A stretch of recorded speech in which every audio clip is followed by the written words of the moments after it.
Ils avaient 20 ans d'écart, mais leurs œuvres se sont toujours répondues. Picasso et Giacometti sont pour la première fois réunis. 200 œuvres, peintures, dessins, sculptures des 2 maîtres du XXe siècle sont présentées à l'Hôtel Salé.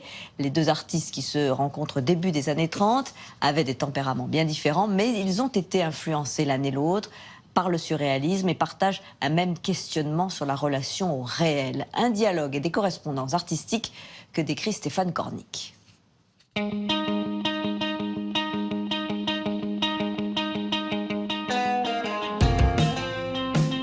Ce sont 2 monstres de l'art moderne, les peintres et sculpteurs les plus chers.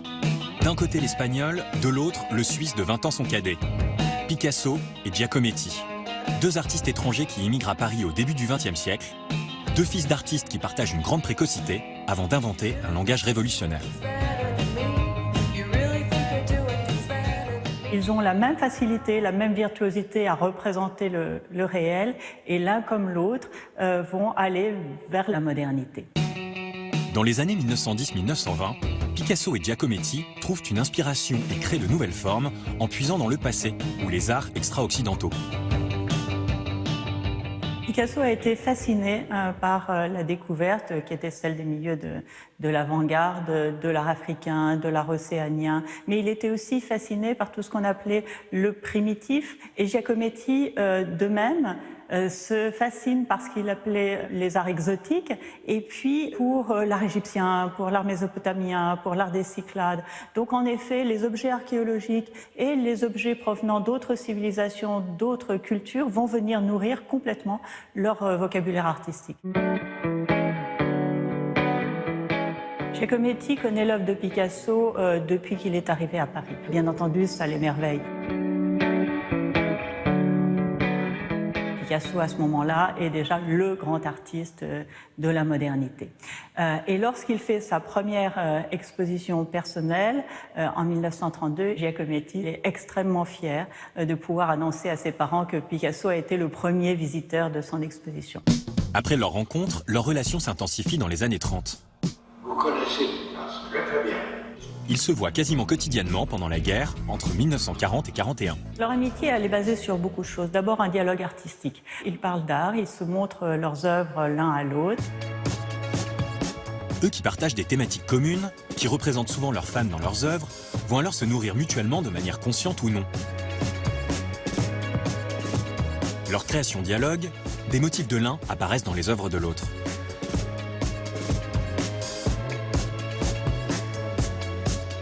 Tous les 2 prennent en fait pour thème principal le corps humain, en particulier le corps de la femme, et puis le couple, et donc la sexualité, la relation entre l'homme et la femme.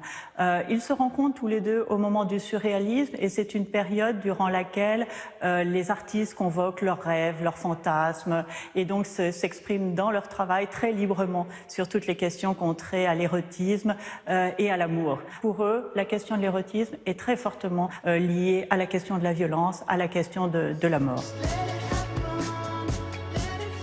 La femme égorgée, c'est une sculpture qui montre bien sûr un crime sexuel, mais en même temps, cette femme qui est dans une sorte de spasme amoureux, elle est aussi une sorte de plante carnivore, il la décrit comme ça, et elle est un peu l'incarnation de la menthe religieuse. C'est ce qui montre l'ambiguïté finalement de la relation de Giacometti aux femmes et la façon dont il décrit la femme à la fois comme une victime et comme une prédatrice. Et c'est exactement ce qu'on voit dans l'œuvre de Picasso, un couple qui s'embrasse sur la plage et où les 2 personnages sont dans un acte d'embrassade qui est presque une lutte physique, presque même une dévoration. Les artistes partagent des motifs, des préoccupations, mais leurs approches restent fondamentalement différentes. Picasso, artiste de la composition, de l'assemblage. Giacometti, artiste de la soustraction, de la simplification. Leurs œuvres expriment finalement des tempéraments très différents. Picasso, solaire et dominateur, agacera probablement un Giacometti discret et dans la retenue.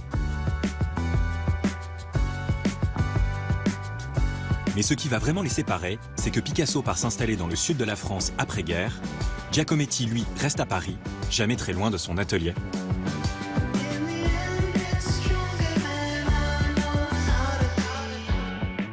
Et c'est au musée Picasso à Paris.